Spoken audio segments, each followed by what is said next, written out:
God, it hit me hard. It's not your fault. Guys, I was really sad.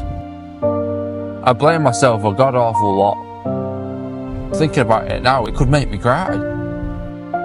The next day I went and did ayahuasca, and that blew my head off. Once you say that out loud and how you actually feel, it's a weight lifted. I don't remember the last time I was sad, because I don't take it as it's my fault. But you just have to get things off your chest. That we did was, we watched a film, we watched my favourite film, which is Good Will Hunting. And I'm not watching it a couple of years, maybe even 3 years. There's a scene in it where it makes me cry every time. And the words that are said in that scene is, it's not your fault. And it's reiterated multiple times. And the guy that it's being said to breaks down and realises it's not actually his fault. You can almost see his inner child come out. And when I first watched it, God, it hit me hard. Because I think one of the things I do sometimes, I blame myself a god awful lot. I've got this need to be great. When you're doing something that's not great, and when you're doing something that's maybe even wrong or you think is wrong, it's blaming myself. It's saying it's my fault. And I hold a lot of responsibility to that. And sometimes that's good and sometimes that's bad. I've met people and they need a bit more of that in their life, to take responsibility for when things go wrong. But for me, I take a lot of responsibility when things go wrong. I might argue back out in person that it's not my fault, but deep inside, I take a lot of responsibility for when things go wrong. And it's a heavy responsibility that I put on myself. I notice that other people probably don't see. And it doesn't bother me that they don't see it. It's not an issue. I almost don't care what the other people think. But I have this strong belief, or this strong emotion towards not being wrong. And I think filming these videos, that's one thing that I do find difficult. I do find that I'm self-conscious about. It's the words that I'm saying, if they're right. If you really wanted to comment something or say something to me about these videos, the things that come to my mind is, I'm wrong. Is that what I'm saying is completely wrong. It's nowhere even close to being right. I'm delusional. I'm in my own world. These are the sort of comments that would affect me. Till I got to the point where I hit a realization, the reason I should be doing this is to be wrong. Because the reason this is so valuable to me is I sift through my thoughts and I find out what is wrong and what is right. And when I listen to it back, I think, God, what the hell are you on about? And sometimes when I listen to things back, I think, that's a cracking chat you've just had with the camera. Thank God you got that out. Great. You know what I mean? And accurately, and how you actually felt. That's the pressure that's on me, that I put on myself. And I wonder how many people out there actually do put all the pressure on themselves. And I know it's a stereotype that males do it, so I can only speak from the male perspective and say that's probably why there is a lot of suicide and a lot of, mental health to do with men. I don't necessarily like using the word mental health. It's a bit wishy-washy, but that's why men do get down and men do get stressed, because there's a lot of pressure on us. And that's from my perspective as a man. And I can't talk on the other side of the perspective from a woman. And I don't doubt that there is pressure there. But like I said, I can only speak from my perspective. Well, I put a heavy burden on myself to make sure that I'm right and to make sure that I'm responsible for my actions and the things that I do. And that film, when he says, it's not your fault, it hits me deep because it almost makes me realise and makes me see that how you talk to yourself does matter. And how your inner voice sometimes in certain situations, or maybe as an overall, doesn't need to be negative. I can use my self-talk to motivate me. When it's in a negative perspective, I'm completely fine with that. David Goggins style, ripping into yourself. When there's an overall perspective of you're doing okay, and it's not your fault on certain things. And zooming out in life and looking at it and going, you know what I mean? You're doing okay. One of the perspectives that I keep singing is of all the sadness that I've had in the past and all the hate and negativity that I've thought in my own head. And how I hated it. Some days, some nights, I was really sad. And not because someone did something, but because of myself, because of the words I was saying to me. And I was really sad. Thinking about it now, it could make me cry. But the perspective that I'm getting these days is, and the realization that it was all for something and it was valuable. Yet one of the perspectives that I'm having at the moment is that it was so valuable and it was so needed, and it makes me who I am today, and I'm grateful for the sadness, and I see the point in the sadness. And I think for those who don't see it, because I remember hearing words like this and not seeing the point in bad things happening, and thinking, you're just lucky. Your situation isn't like my situation. That's why you can talk like that. And that's what I've reached now. So I understand the perspective when you're like, oh, I just can't, you know what I mean? My life's just not how I want it. There's a lot of shit happening in my life. There's a lot of sadness in it, especially when it's caused by yourself. I get it. I do. I understand it. I ponder about how did I get here and how do I see that value? And I think of the things that have got me here. One's my girlfriend. That's a massive impact. And a girlfriend that lets you open up. There was a point at the start of our relationship where I think I burst into tears to her, having a deep conversation, and I opened myself up to her. You know what I mean? And just that, she was sort of the first person I think I ever did that to. And it's your first person that really changes how you think about it in life. When everything's inside my head and you don't want to get it out and you don't see the value in getting it out, and you get it out and you see a little bit of value, just a little small bit of value, but you feel very uncomfortable and it's very hard. I went to counselling to get my thoughts out in a sort of professional way, and then that helped. It weren't perfect, don't get me wrong, I wouldn't do it again, but it was just someone to talk to, I guess, someone to get my words out to. And then I went and did ayahuasca, I think was the next day. I went and did ayahuasca, and that blew my head off and just showed me how it wasn't necessarily the people that I was speaking to, even though I appreciate what they were doing, but it was the fact that I was speaking and everything that I'd got on my shoulders. Once you say that out loud and how you actually feel, it's a weight lifted. Now, you don't have to sit there and talk about it all the time. I don't say everything every day to everyone about how I feel.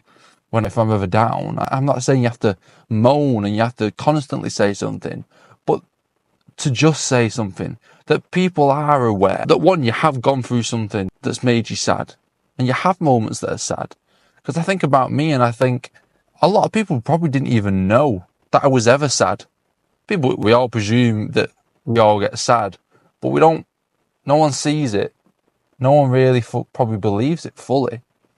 And I was very sad at some points. Like I said, purely just out of my own head. Ayahuasca blew it off and got me to understand and to fully feel that talking is the way, even though it's uncomfortable. I think there's a stereotype on talking now. Men have to talk. And I don't mean all that jazz, because there are some men that just want to get on with it. And that's fine. And that's your way of doing it. But I don't have to sit down and have these emotional conversations all the time, but you just have to get things off your chest at some point, every now and again, even if it's after the event. I think even if it makes it easy if you do it during the event, but even if after the event you do it, you just get more comfortable with saying things. You know what I mean? That moment when that happened, if I'm honest, I was really struggling there. And just saying something like that, you don't have to, if you don't want to do that, if you don't want to go into pure detail about it, that's fine. But just to let people know, I think it helps the other people as well. Since ayahuasca, I've not had anything really to have to sit down and say that I'm sad. I've had sad moments. I think I've mentioned sad moments here and there to people. But I've not had this build-up of sadness that all collects into one, because I've never said anything. I've never said things that annoy me, things that upset me, things that even make me happy. And when you don't say anything, or when I didn't say anything, it all builds up on me. And it's all my own problem. And I'm not solving that problem. It's them my fault. And with that scene in Good Will Hunting, when he says, it's not your fault, that hits so hard, because it isn't your fault. It's just the world happening to you. Things are just happening. It happens to everyone. It's almost physics of the world. Bad times come, and hard things come, and you get sad. But it's not necessarily your fault. It's okay. It's not your fault that you feel sad. It's not even a bad thing that you feel sad. It's okay that you feel sad. But in the film, bad things had happened to him as a kid, and that's what he's saying, it's not your fault too. And whatever's on your mind, if most people have it, you just got to remind yourself it's not your fault. The only thing that is your fault is if you're not trying. If you're that person that's just sitting back and doing nothing, then it's your fault. Then that's all you can do. But it's not your fault that the bad thing happened to you. Everything after it, in my mind, to me, is my fault now, how I think about it. It's how I prepare myself now and how I deal with it. And that's not my fault because I'm not tough enough. It was my fault because I hadn't said anything to anyone. I hadn't spoke about it, and that was my solution. That's what worked for me. I'm not saying everyone has to do that. But I'm saying what worked for me and what the solution for me is and was. It's just to let people know. And it relieves that pressure off of me. And then I can handle anything. And that's why I've not really been sad for a very long time. I don't remember the last time I was sad. Because I don't take it as it's my fault when the thing happens. The thing that's going through my mind as I'm speaking about this is there are so many people out there that are both sides of the coin. They're different sides of the coin, sorry. Some that it is your fault and some that it isn't your fault. And you've got to work out which one you are. And that's the battle. And that, I think, that's what I didn't feel when I was in those sad moments. Be able to tell myself, it's not your fault that these things happen to you to make you upset and make you feel this way. But it is your fault that you haven't told anyone. You haven't spoke about it. As a kid, when your parents upset you, it's not my fault that my parents have upset me. It's my fault that I haven't told them that this has upset me.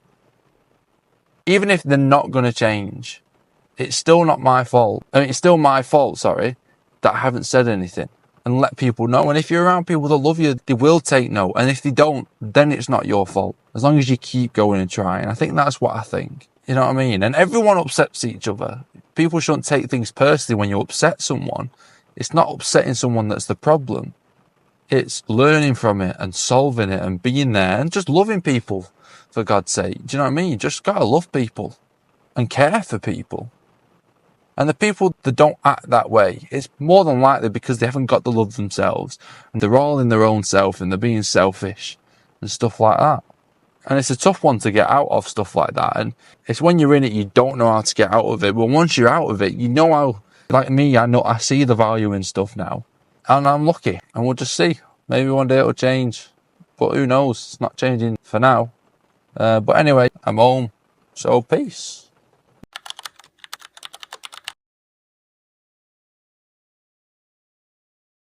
The success literally comes from failing as much as possible till you succeed. You just have to fail. Step out your comfort zone.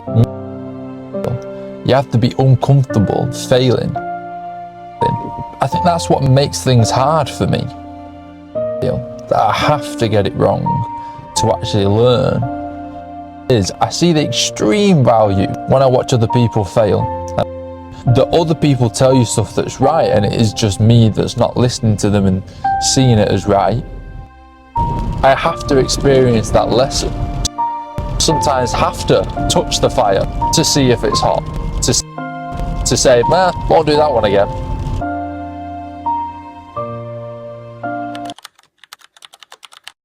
I was listening to some things about AI today. The thing that kept coming to my mind is a system that fails, and then when it doesn't fail, when it does it right, it learns. I wonder if in a future perspective, we see a bit of a meaning to life. I don't know if meaning to life is the right word, but a way to be better in life. Because we see that by creating these AI systems, all it's come from is learning from failure. The success literally comes from failing as much as possible till you succeed. And then when you succeed, you then know what you're doing. I don't know if I've just been banging on about it recently, but that's what I felt for a while, is that you do just have to fail. And that's what it means. That's what the saying, step out your comfort zone, means. That's what it means to me. It means that you have to fail. You have to be uncomfortable failing. And I think that's actually kind of a big aim for me. To become comfortable failing. I think that's what makes things hard for me, is the fact that I have to fail, that I have to get it wrong to actually learn. And the funny part is, I see the extreme value when I watch other people fail and I know the answer. And I see extreme value in not actually saying that right answer and letting them learn. There's a lot of things that I know and that I believe are right. And whether they are or not, who knows? And I try and teach people and I try and tell people. People just don't absorb it. People just don't see it as the correct answer. Now, for whatever reason, you'd have to ask them. They would have to say why. And usually it comes in the form of doubting me, which I'm completely fine with. But what I'm not fine with in life is when you tell people the answer and they don't listen. Now, on that note, I also see that I've done that in my life, and I probably do that in my life. As a kid, there's so many times your parents tell you something and they are completely right. Every single time they're right. And they'll say stuff now where they're right and I'll think they're not right. It's only till you grow up, till you have a better understanding, till you gather some more knowledge, that you actually understand that if you put it in perspective, they've lived 40, 50, 60 years and they've experienced some stuff and they have answers to some things. Now, not everyone's parents are right. I understand that as well. A lot of simple things in my life. I look back and go, why wouldn't you just listen? Oh, it's not even that I weren't listening. It's almost like there's not an understanding that that is the right answer. And I wonder what that blockage is for people, because it would save a lot of time and a lot of pain. I think the way I noticed and I fully realised that other people tell you stuff that's right and it is just me that's not listening to them and seeing it as right, especially these elders, your grandparents say stuff and you think they were completely right and they should be because they're at the end of their life. They've had a lot more experience than you and you're just going through the same steps that they went through. And one thing I think about all the time is how many times do we repeat the same mistakes as everyone else? And it's almost like a natural thing. It's almost like natural that we do repeat. If you look at the world now, we've got Ukraine and Russia at war. We've got Chinese and Taiwan on the brink of war, or let's say potentially for a potential war. And then you've got Israel and Palestine at war. And you think, how have we not learned from World War I and World War II? And then you look at that time, you look at there, and you say, well, what about the Victorian times? There was literally wars all the time. And we realised, well, maybe war do set us back a bit. Maybe we don't progress as much when we're at war. Maybe we should stop doing that. So we are probably always going to have wars. But why? Why do we repeat the same mistakes? Why, when someone teaches you a lesson, don't you listen? It's like your ego and your emotions and your anger gets in the way. Your stubbornness gets in the way. To be fair, sometimes I do think it's frustrating in a hindsight sort of mindset, because you could save a lot of time not questioning and not sort of thinking about or acting certain ways and making mistakes. But it's one of those things that I found out that people have got to make their own mistakes. People have got to learn themselves and experience almost the hardship to actually appreciate the lesson. And I've noticed that a lot. And I noticed that is sort of a thing that happens to me. Can't be told. I have to experience that lesson. Sometimes have to touch the fire to see if it's hot. To say, won't do that one again. And I'm always curious as to why. Why words just resonate. I wonder how much simpler life would be if we would all actually take each other's word for things when they were right. Teaching someone at the moment some things. And it's like you tell them to do something and you can tell they're listening. You can tell they're understanding what you're saying. And then when they come to do it, they don't do what you said. Annoying, but I find it funny. In the gym now, so peace. If you work hard, you'll probably get what you want. There's always that hope, there's always that dream that something like that would happen. Sometimes you do gotta get on with it and move on with it and continue your life and not dwell in the negative too much. And I wonder if luck actually does exist. Is it genuinely just random luck? You have got to earn and work for the things that you deserve. It can't just be you sit back and wait, because you'll be probably waiting a very long time. I think you get stagnant. I think you probably get sad as well. When something don't come your way and you blame it on the world and you say the universe, it's just not, you know what I mean? It's just not in your favour.